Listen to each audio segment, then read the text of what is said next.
Hello students, how are you? I hope you are doing good बच्चों. So today we are going to start new chapter which name is the sentence and its kinds. So let's begin students. यहाँ पर दिए गए हैं बच्चों को sentence, तो पहले हम सेंटेंस को रीड आउट कर लेते हैं चैप्टर से related. Good a girl Priyanka. Priyanka is a good girl. तो आपने देखा फर्स्ट सेंटेंस के आगे बच्चों क्रॉस लगा है, मीन्स ये कोई सेंटेंस तो फ्रेम कर ही नहीं रहा है, ये सेंटेंस नहीं बोला जाएगा. जबकि हम देख रहे हैं Priyanka is a good girl, it is the sentence and it is the correct one. When we have a thought, we speak or write using words in groups. These group of words must make a complete sense. तो यहाँ पर बच्चों ये जो group of words है complete sense present करते हैं, इसलिए हम इनको sentence बोलते हैं. तो यहाँ definition देख लेते हैं बच्चों sentence की. A sentence is a group of words that make a complete sense. Points to remember, याद रखेंगे बच्चों, यहाँ पर कुछ points दिए गए हैं जो आपको याद रखने हैं sentence से related. The words used in the sentence must be in their proper order. Each sentence must always begin with a capital letter. Punctuation mark like full stop, question mark or exclamation mark must be used in the end of a sentence. Then बच्चों यहाँ पर दिए गए हैं kinds of sentences की sentences हमारे कितनी तरह के होते हैं बच्चों. First is assertive or statement sentences. Second interrogative sentences. Third is imperative sentences. And fourth is exclamatory sentences. And fifth one is optative sentences. So we will start from the first one बच्चों, assertive or statement sentence. An assertive sentence expresses a statement to tell a fact. A statement sentence always ends with a full stop. Assertive sentence may be classified into affirmative or negative sentences. Then बच्चों affirmative और negative sentences के भी example समझ लेते हैं. First है बच्चों affirmative sentence. Sentence which simply affirms something is called an affirmative sentence. For example, Rohan is a good boy and we goes to Delhi. Second है बच्चों negative sentences. Sentence which contain a negative statement is called negative sentence. For example, I did not go to Lucknow. The moon was not revolving around the sun. तो यहाँ पर sentence में मना किया गया है काम को, इसलिए नेगेटिव है बच्चों.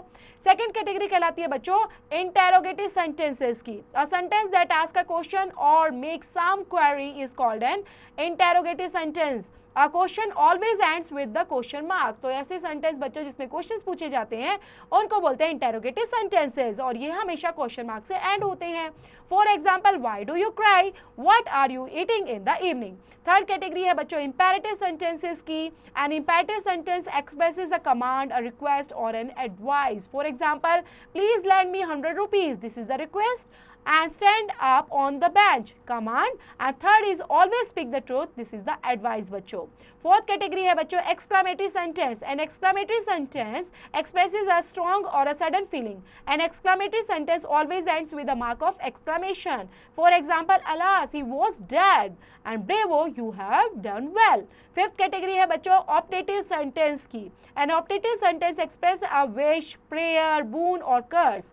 An optative sentence ends with the mark of exclamation. For example, may you live long and God save the king. Next है बच्चों parts of a sentence, जिसके अंदर a sentence can be divided into two parts.